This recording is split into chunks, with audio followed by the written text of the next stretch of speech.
Stop. Do not rent your house.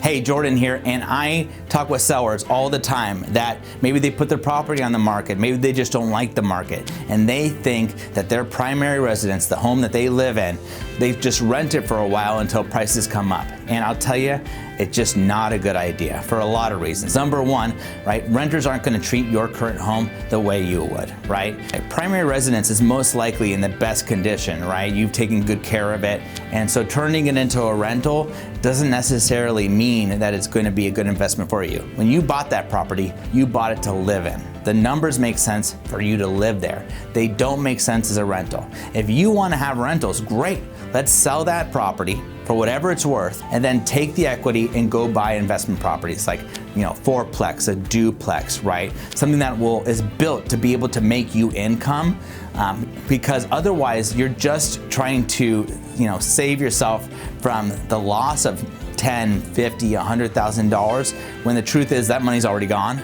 Right? And if you were able to capture that equity and put it into what you really want, your new home, an investment property, right? Maybe a college education, that investment, that next investment is going to grow at the same rate, right?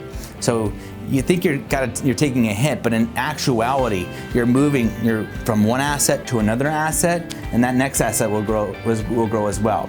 Especially if it's like a luxury home or a property of a really high quality. The return on investment is not there, right? The return is not there. An investment should be built to make you the most amount of money with the least amount of hassle. And you just didn't intend for that primary residence to be a great investment, and they aren't. And with the laws that they are right now in Oregon and Washington, you might have to pay that tenant to be able to move out for you to be able to sell it. You could offer them the $4,500 or whatever it is right now, but they don't have to take it. And I know sellers that have paid $10,000, $20,000, $30,000 to get a tenant removed, then had to fix up the house, and they didn't pay the rent, and ultimately they sold it for exactly what they would have gotten for had they just got the property sold.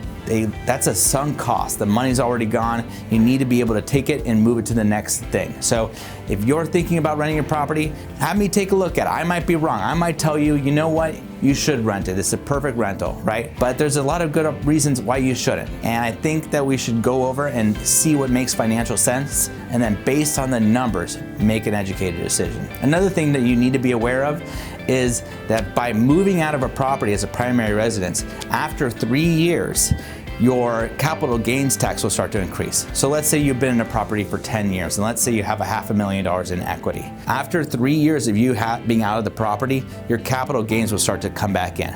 It's $250,000 for a single, it's $500,000 for a couple to be capital gains free, right? And so if you are out of that property, let's say you're a single person, you're out of that property and you're 4 years in, that $500,000 you're only going to be able to write off 125 of it, right? So you're going to have to pay taxes on the 375, and that's going to sting. That is going to sting, and I can tell you, it's much bigger difference than the rent and the appreciation on that property. Not to mention the headache around it.